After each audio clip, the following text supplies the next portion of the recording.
by Raymond Carver, The Life of My Father. It's about Raymond Carver Sr., so to say,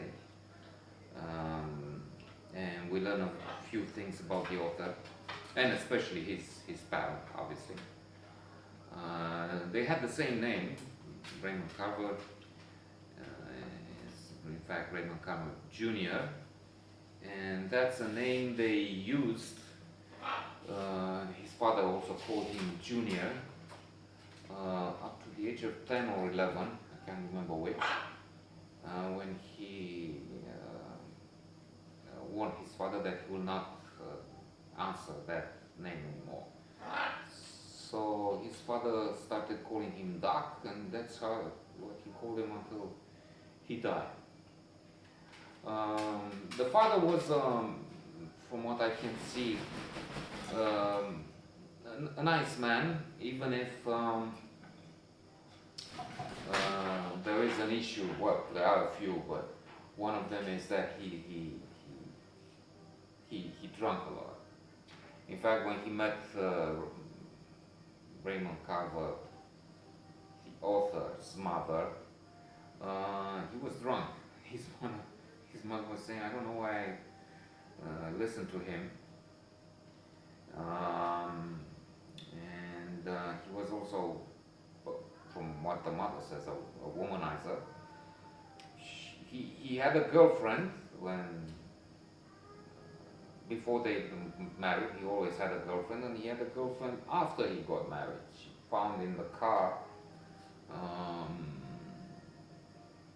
evidence, rouge, evidence that he was seeing other women. They were poor. In fact, the writer was ashamed as I think he was a teenager then. He was ashamed that they were left as the last house to have a toilet outdoors, an outhouse, and being ashamed. One day when a teacher gave him a ride home, he had him stop at another house, the house before his, so that he would not notice that. They would use these toilets because for some time everybody had them outside. The Carver family, as aforementioned, kept it for longer on account of their financial situation.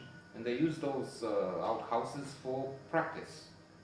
They kicked stones. Carver, the writer himself, threw stones at such places after somebody would go in.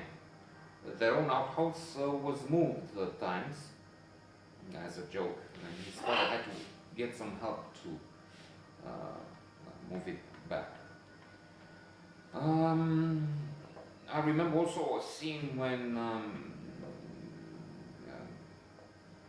the author with his mother meet the father again after a number of years, and the father is very thin, very sick. He is in fact taken to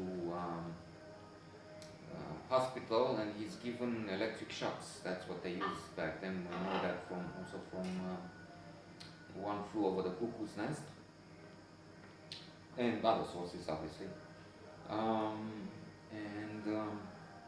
As a strange coincidence or destiny, well, also the fact that they were in a small, it's an indication that they were living in a small locality. The father was in the same hospital where his wife would give birth, at a different floor. And they would ask the father, "What's the name of the president?" And he would answer, "Ike." And that reminds me of The Savages, a good film with Philip, the late great actor, Philip Seymour Hoffman, where again the father is taken into a home, and he has to take some tests to assess his state of mental health. Um, Raymond Carver also speaks about his first the stories he was thinking of giving to his father, but then the father was not a reader. Thinking how he would understand it, and besides, he was anyway not the type of reader he had in mind for his creations. A great essay.